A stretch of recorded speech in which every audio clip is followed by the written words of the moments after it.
and hear from one of the heroines of the civil rights movement. And this is a statement made before the Senate Judiciary Committee on Thursday, March 13th, 1986. And this is what the statement is about. Let the American people judge. And this is how it goes. Mr. Chairman and members of the committee, this is from Coretta Scott King. Thank you for allowing me this opportunity to express my strong opposition to the nomination of Jefferson Sessions for federal district judgeship for the Southern District of Alabama. My longstanding commitment, which I shared with my husband Martin, to protect and enhance the rights of Black Americans, rights which include equal access to the democratic process, compels me to testify today. Civil rights leaders, including my husband and Albert Turner, have fought long and hard to achieve free and unfettered access to the ballot box.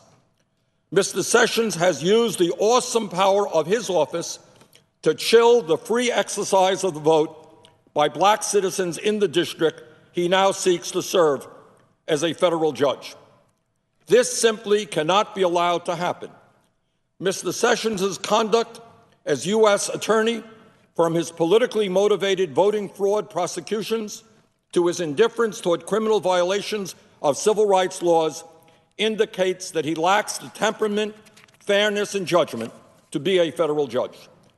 The Voting Rights Act was and still is vitally important to the future of democracy in the United States. I was privileged to join Martin and many others during the Selma to Montgomery March for voting rights in 1965.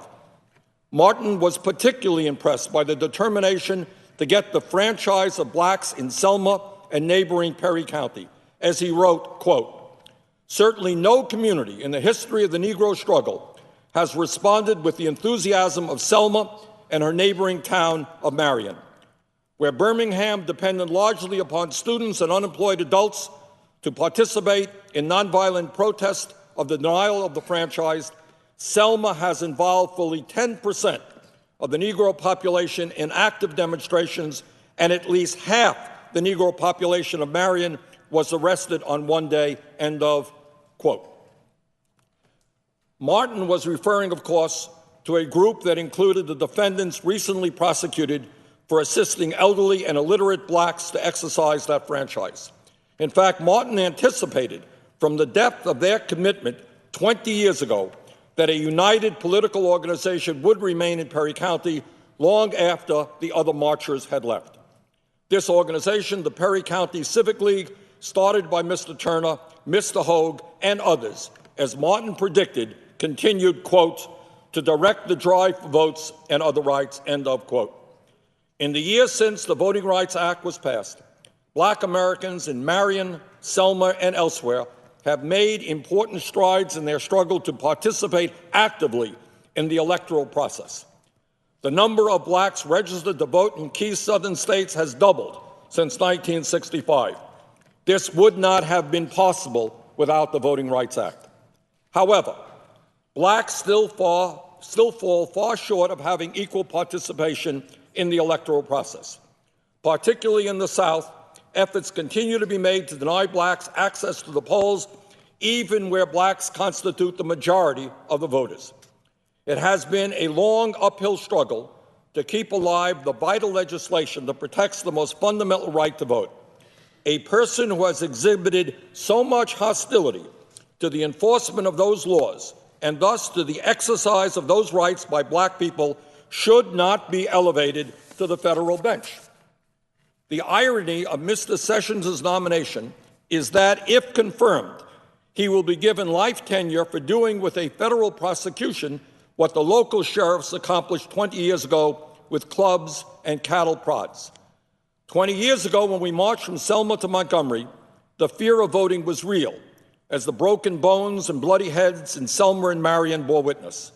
As my husband wrote at the time, quote, "It was not just a slick imagination that conjured up the vision of a public official sworn to uphold the law who forced an inhuman march upon hundreds of Negro children, who ordered the Reverend James Bevel to be chained to his sickbed, who clubbed a Negro woman registrant, and who callously inflicted repeated brutalities and indignities upon nonviolent Negroes peacefully petitioning for their constitutional rights to vote. Free exercise of voting rights is so fundamental to American democracy that we cannot tolerate any form of infringement of those rights. Of all the groups who have been disenfranchised in our nation's history, none has struggled longer or suffered more in the attempt to win the vote than black citizens. No group has had access to the ballot box denied so persistently and intently. Over the past century, a broad array of schemes have been used in attempts to block the black vote. The range of techniques developed with the purpose of repressing black voting rights run the gamut from the straightforward application of brutality against black citizens who tried to vote to such legalized frauds as, quote, grandfather clause, end of quote, exclusions, and rigged literacy tests. The action taken by Mr. Sessions in regard to the 1984 voting fraud prosecutions represent just one more technique used to intimidate black voters and thus deny them this most precious franchise. The investigations into the absentee voting process were conducted only in the black belt counties where blacks had finally achieved political power in the local government. Whites had been using the absentee process to their advantage for years without incident. Then, when blacks, realizing its strength, began to use it with success, criminal investigations were begun. In these investigations, Mr. Sessions, as U.S. Attorney, exhibited an eagerness to bring to trial and convict 3 leaders of the Perry County Civic League, including Albert Turner, despite evidence clearly demonstrating their innocence of any wrongdoing. Furthermore, in initiating the case, Mr. Sessions ignored allegations of similar behavior by whites, choosing instead to chill the exercise of the franchise by blacks by his misguided investigation. In fact, Mr. Sessions sought to punish older black civil rights activists, advisors, and colleagues of my husband who had been key figures in the civil rights movement in the 1960s. These were persons who, realizing the potential of the absentee vote among blacks, had learned to use the process within the bounds of legality and had taught others to do the same. The only sin they committed was being too successful in gaining votes. The scope and character of the investigations conducted by Mr. Sessions also warrant grave concern. Witnesses were selectively chosen in accordance with the favorability of their testimony to the government's case. Also, the prosecution illegally withheld from the defense critical statements made by witnesses. Witnesses who did testify were pressured and intimidated into submitting the quote-unquote correct testimony. Many elderly blacks were visited multiple times by the FBI, who then hauled them over 180 miles by bus to a grand jury in Mobile, where they could more easily have testified at a grand jury 20 miles away in Selma. These voters and others have announced they are now never going to vote again. I urge you to consider carefully Mr. Sessions' conduct in these matters. Such a review, I believe, raises serious questions about his commitment to the protection of the voting rights of all American citizens and consequently his fair and unbiased judgment regarding this fundamental right.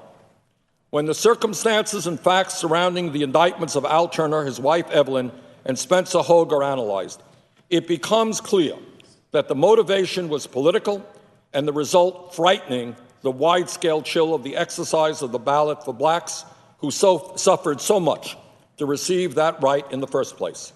Therefore, it is my strongly held view that the appointment of Jefferson Sessions to the federal bench would irreparably damage the work of my husband, Al Turner, and countless others who risked their lives and freedom over the past 20 years to ensure equal participation in our democratic system.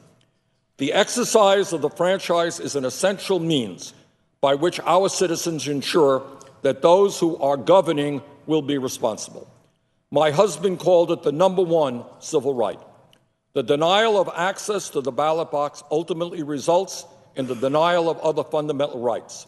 For it is only when the poor and disadvantaged are empowered that they are able to participate actively in the solutions to their own problems. We still have a long way to go before we can say that minorities no longer need to be concerned about discrimination at the polls. Blacks, Hispanics, Native Americans, and Asian Americans are grossly underrepresented at every level of government in America. If we are going to make our timeless dream of justice through democracy a reality, we must take every possible step to ensure that the spirit and intent of the Voting Rights Act of 1965 and the 15th Amendment of the Constitution is honored. The federal courts hold a unique position in our constitutional system, ensuring that minorities and other citizens without political power have a forum in which to vindicate their rights.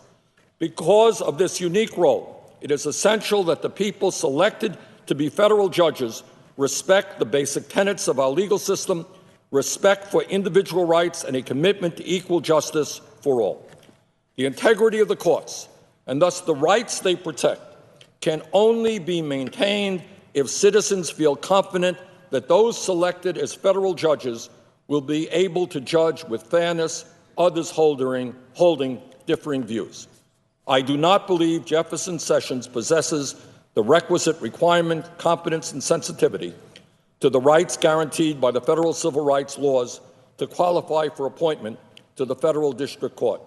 Based on his record, I believe his confirmation would have a devastating effect on not only the judicial system in Alabama, but also on the progress we have made everywhere toward fulfilling my husband's dream that he envisioned over 20 years ago.